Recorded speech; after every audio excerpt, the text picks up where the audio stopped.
All right, to start off, we're just going to take a look at some basic definitions. And the first one we're going to look at is inflation.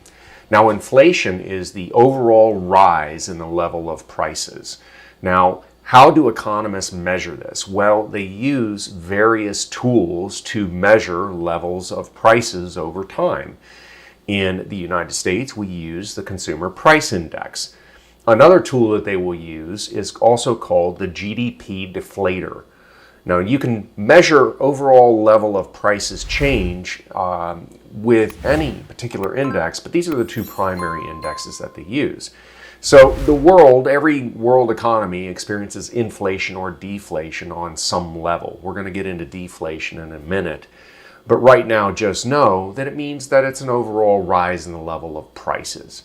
Now, you would experience this if you've been shopping or gone to the gas pump lately. There has been an increase in the overall level of prices overall.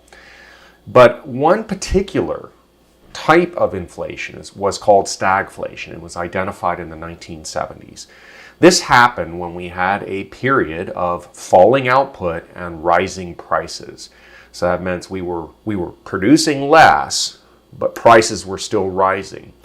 Now, it also is relative to the amount, how high the unemployment is. So if there's relatively high unemployment as well, this is the circumstance that creates stagflation. So remember, inflation is still the overall level rise in prices, and that stagflation is just this particular circumstance in which we see falling output along with relatively high unemployment. This was triggered in the 1970s by high oil prices. This had a lot to do with the OPEC and what was going on at that time as they were trying to reduce production and increase prices on crude oil. It did have a massive impact. You can see right here on the right-hand side, the real WTI or West Texas Intermediate crude prices and versus the nominal WTI or nominal West Texas Intermediate. The point is, you can see that the price spike was pretty substantial overall.